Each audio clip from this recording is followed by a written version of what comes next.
pretty much anywhere. So that's kind of the first portion that we have of our demo. So that covers if we're already using the desktop tool and we want to upload everything, put it online and have it accessible.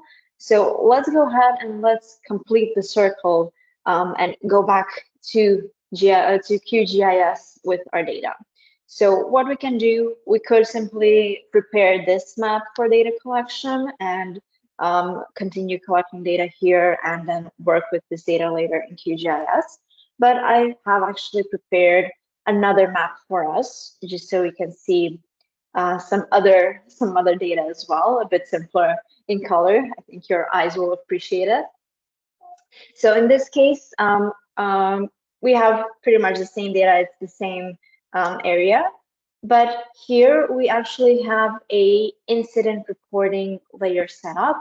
So in this case, we want to take the data that we are actually getting from the field. In this case, it's a data collection project. We want to take this data and want to make sure that we are able to consume this in QGIS. So to show you this particular layer, so what we've done is actually prepared a very simple customized form that allows us to fill out new information, add more features to it, and this is something that can be used in data collection, for example, or of course, simply here through Map Editor. What we want to do now is we want to take this information. So we have this incident reporting. We want to take this and bring it back into QGIS because we want to take advantage of some of the more complex analysis tools that we have there because we want to maybe see what the distribution of these incidents are, where there's maybe a need for any new developments, where there's maybe a need for fixing any issues that we have in this town. And we just want to have real-time data available in our desktop solution, since, of course, anything that you do collect with our data collection tool, it will be visible here right away. So how can we do that? Well, here is where the web feature service portion comes into play. Any map that you create in GIS Cloud, any data collection project, you can easily create a web feature service from it and use that link basically to access the data in another tool, whether that's QGIS, ArcMap, Saga, any other GIS tool that you use. So it's great because you're not dependent on any one platform. You can really use it anywhere. Before I actually go ahead and take our web feature service, I'll also share this map with Antonia as well, so that she'll be able to add some data and update our map as we're working in QGIS so that you can see how that works. Of course, I can also share with her the link that is created here, and she can then use this to access the same data in her QGIS if she wants to work on it. So let's go ahead and let's see how we can take this data that we have here and use it in QGIS.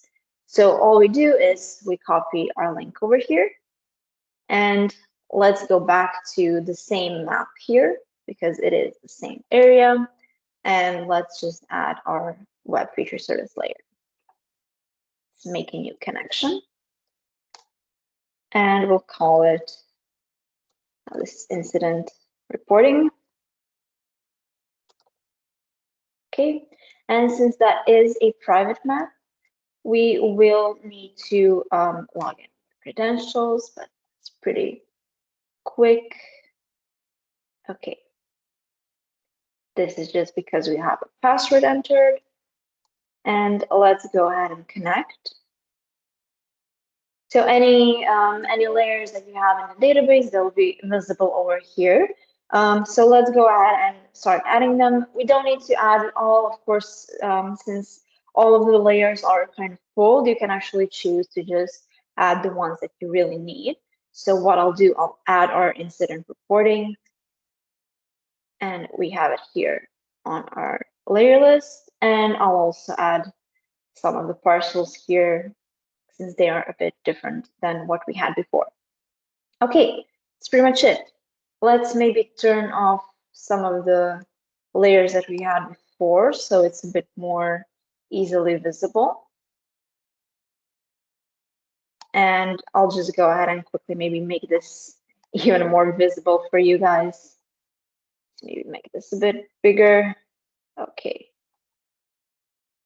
And let's just change this to anything else. Okay, I think it's a bit more visible now.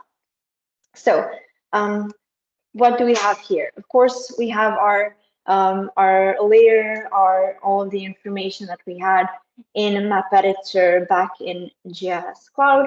We now have this data here in QGIS, and we can then take full advantage of everything that QGIS brings to the table, which is, of course, a lot of these analysis tools that we have over here. But that doesn't stop just there. Of course, it's not just being able to see the data, because in that case, we would just use a web map service and that would be it. Of course, we can see all of the information for the rest of the for the data that we have pulled from Map Editor. But the most important part is that what we're able to do is to edit the data here in QGIS, and we will be able to see all of the changes directly visible in Map Editor. But also, if someone is collecting data for us, or if maybe Antonia is editing the data in Map Editor, I can see the real-time changes in QGIS because I have everything connected through Web Feature Service, which is, of course, brings you live data directly into QGIS. So I've set up the feature count here just so you can see if there are any changes, but let's also show you how you can now go ahead and edit this data. So what I'll do is I'll just add maybe a few features, and we'll go ahead and we'll review these features later on in GIS Cloud. Okay, I can actually saw that Antonia already added a few features, so you can see our number here. It's jumped from 15 to 19. Of course, you don't have the same form that you set up in GIS Cloud, but still, any data that you upload here, any data that you write down here, it will be visible over there as well. So let's say that this is just a waste type incident. So let's save it, and maybe we can add one more that's kind of completely outside of our bounds. Let's call this road K, and maybe one more type vegetation. There you go. Okay, so pretty much it. We can go ahead and we can save this now, and we can stop our editing. Of course, we can see the new points that Antonia added. I think you added those on the edges. Exactly, yeah. I've been adding them, yeah. Okay, perfect. See them popping up, yeah. Great, so we saw that all of the new data that she added, it simply popped up here.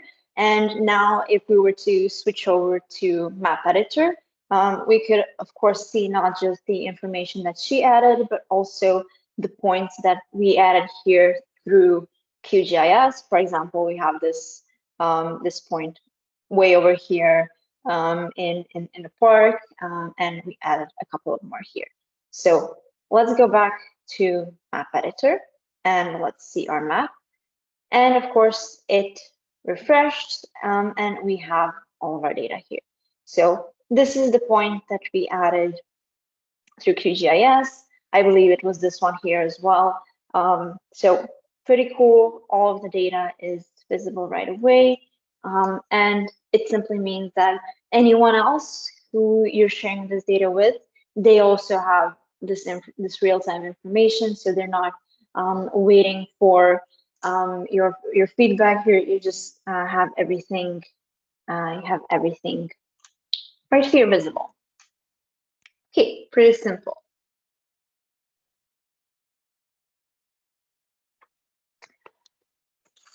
Okay, that's pretty much it, what we wanted to show you. I think our QGIS publisher and our web feature service kind of nicely tie everything together. So if you already have your data in QGIS, you can easily publish it to GIS Cloud so that you have everything online. You have everything accessible for anyone who needs to view it. But you can also then take this data and maybe make a data collection project from it, or if you want, you can also set up a new one, or if you have some other data that you're working with, you can set everything up here and then consume this data in other platforms as well, which of course helps you to have everything accessible in real time, regardless of the platform that you're using. Okay, so maybe now is a good time to see if any of you had any questions for us that maybe we can help answer. Let's see. Antonio, I don't know if you maybe want to add anything as well. No, I'm loving how everything was presented here. So I'm quite excited to hear about your questions. Not sure if you know where to place them, or if you have any, or if you are out of your words because how amazing this is. Maybe we can start off by sharing a couple of questions we usually get to be asked when we present something like this to our customers. So most of them usually ask if we do support labels when using the QGIS publisher, because sometimes it's not just about setting up different color codes and things like that, but also have your labels visible and additional things like that. So Barbara, can you answer that one? Yeah, sure. We do also support labels as well. So any kind of symbology that you set up, any kind of labels that you set in QGIS, they will all be transferred into GIS Cloud as well. Of course, for our example here, we just added the colors because it's very simple and easy to see them recreated in Map Editor. But yeah, feel free to throw anything at it and see how it sticks. Exactly. In addition to labels, we usually get to be asked regarding the raster support, because you probably are also working with some sort of local raster imagery and have a little bit more precise data than the information that you are getting out of the base maps available, especially when we are talking about OpenStreetMaps. So yes, raster is fully supported here in GIS Cloud as well. So if you have it, Publisher will pull it up as well and show it in GIS Cloud. Oh, perfect. Question: does GIS Cloud support scale dependent drawing of layers? Scale dependent drawing of layers. I'm not sure about that one. Barbara, do you know? Well, my question would be really, can you maybe explain what you're referring to? I think that usually refers to, like, if you're zoomed in or if you're zoomed out, you can set up definitions for when layers are displayed. And also, thank you for presenting. Clint, did I explain that well? Yeah, we understand. It's like different zooming levels of visibility. When you are zooming in and out, you see different areas popping out, and maybe remove from the map. Yeah, so we do support that. We have that. We just call it differently, so it was a little bit confusing for us. But yeah, we call it Levels. Yeah, levels. Sorry, brain kind of started working for a second. So different levels. Yeah. It's a bit late here. Yeah, sorry. Any other questions or maybe we can talk about a little bit more about the security of the data in cloud environment. If you were wondering, even though GIS Cloud and Barbara and I are presenting from Croatia, we are actually using, and GIS Cloud is a US registered company, and our servers are on the East Coast of the United States, the Amazon servers, and we are fully compliant to all the security and infrastructure that they have. So we fully are maintaining the security and privacy of your data. And of course, GIS Cloud in any way is not in ownership of your data.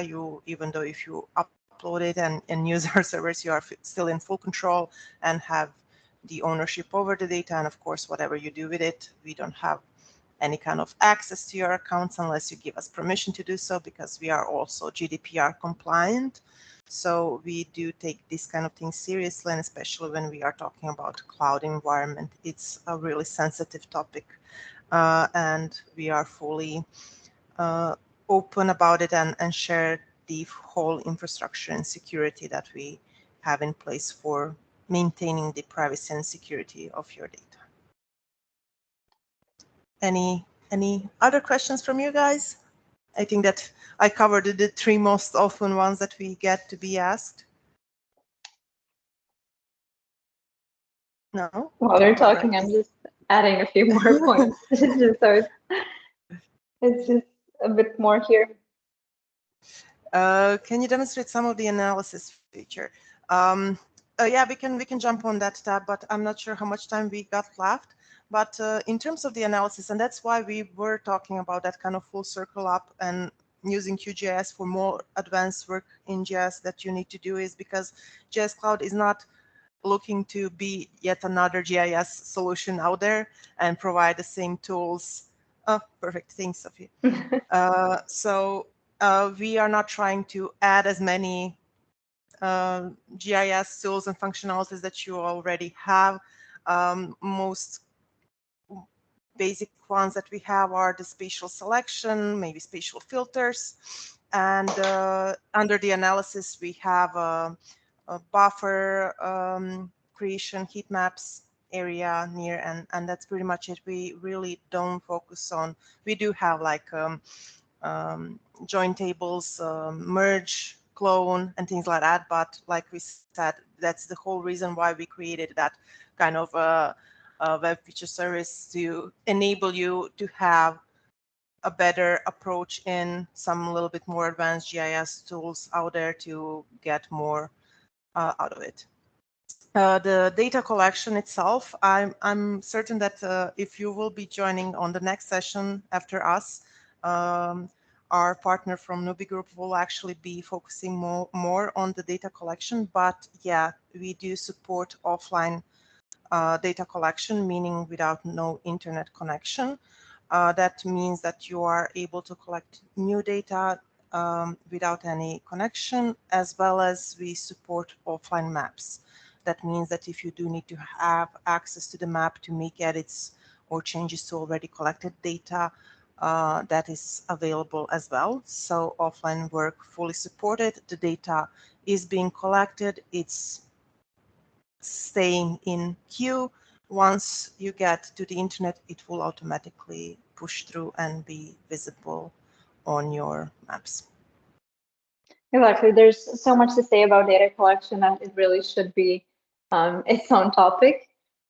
So definitely, I think our partners who are joining the next session, I think they'll have a bit more to say, but you can also always come to us and ask any additional questions if you have, and also, of course, create an account and try it out. The data collection tool really is very simple to set up, and as you can see here, this is just a very simple example of a form that you can create, that you can make it a lot more complex if you need to, or if you want to completely simplify it, that's also an option as well. Of course, you'll be able to see something like this on your mobile device as well. Yeah, the whole idea behind GIS Cloud is to make GIS more approachable to non-GIS users. So when we are talking about the collaboration part, in most cases, that collaborator part in the story, the people who are receiving the data maybe are not well equipped and knowledgeable in GIS. So we kept that in mind and make it as simple and easy to use, and a learning curve is really fast and steep in GIS Cloud to actually get a hang of everything, especially for the end users who are receiving the data, because if they know how to open Google Maps, they will know how to use our apps. And that's the part that we were talking about, branding the application, making it more approachable and accessible to people who have that kind of basic set of skills, but do see the value in receiving this kind of data and information. Speechless, I know. Sorry. Sorry, guys. No, thank you. That you've answered a lot of questions. I do appreciate, touching on the most common questions that you have. Security does play a really important part. So it's very cool to learn that you have your servers in, Eastern United States, but you are a global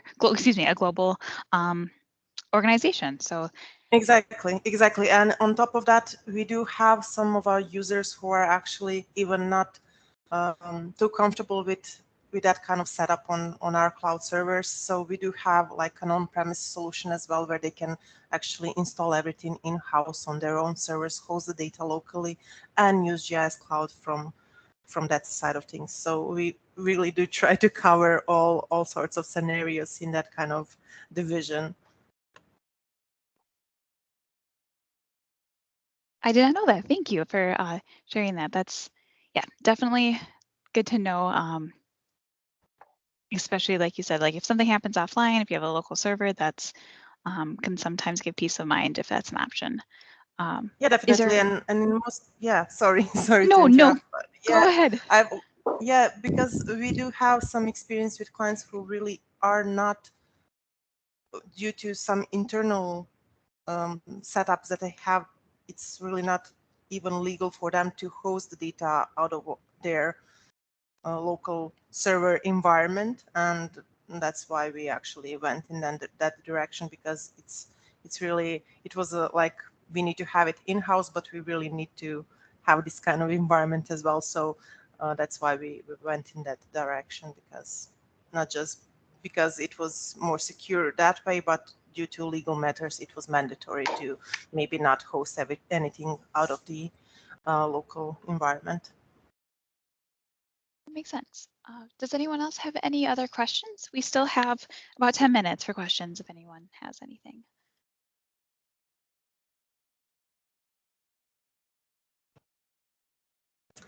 Guess it was just super informative. Sorry, Sinta. I wanted to say that regardless if you don't have any questions for us now, you can always reach out to us at info@gscloud.com.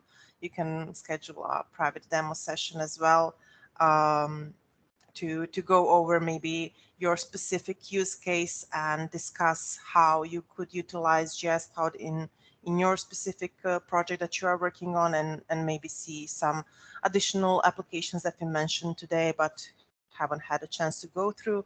So you can actually test it out, everything that we do offer. We do have premium trial for it.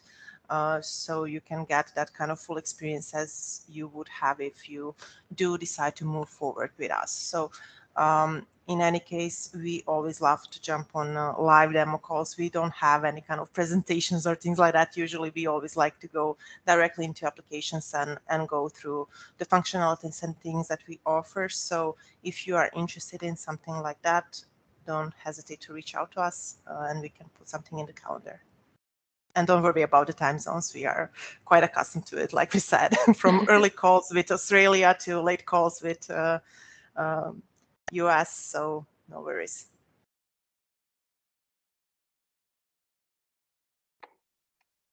I think there was one more question in the chat from John. It was, how does pricing work? Okay, so pricing model that we have is per license, meaning per user access. So depending on what kind of level of access the user would need to have, Is it just for viewing maps? Is it for collecting the data? Is it for that kind of advanced editor access? You get subscription for that application, and it's charged per user on time period, monthly, annually, depending on how long the project goes. So we do have clients who have seasonal needs, and they go with the monthly subscription. Once the project is finished, they cancel the mobile licenses because the field crew is not longer collecting the data. They keep something for maintenance, maybe the editor or just viewer to look at the data and possibly do some tweaking with the information collected. And then once the new season starts, they subscribe back to the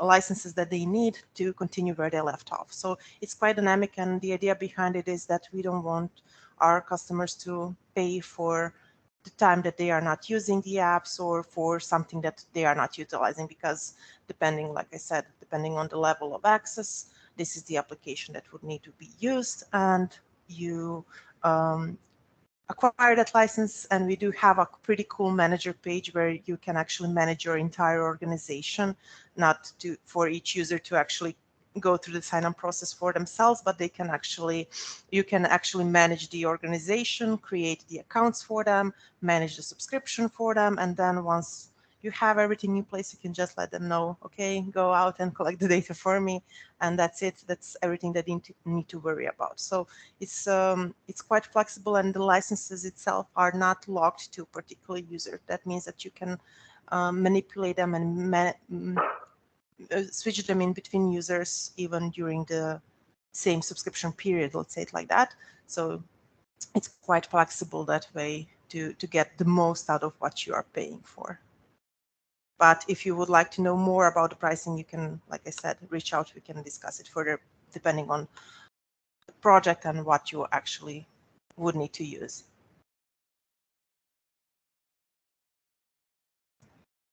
Okay. Awesome. Thank you again for presenting, especially with such a large time difference. We really do appreciate it. Thank you again for connecting with me and making the time to present with us. No problem. Thank you, Sofia, and thank you again all for joining us. I hope you'll have a wonderful time in the next session as well. And yeah, as Antonia mentioned, feel free to reach out to us if you have any other questions, if there's anything you'd like to chat, we're always here available. Absolutely. And then I did put the info at gscloud.com into the chat. So if anyone wants to reach out, they have the link there. So, all right. Well, thank you so much. Let me just thank you, guys. Stop sharing. All right. Thank you. No problem. Thank you, and have a great rest of the day and enjoy the rest of the workshops in store today. Thank you. You too.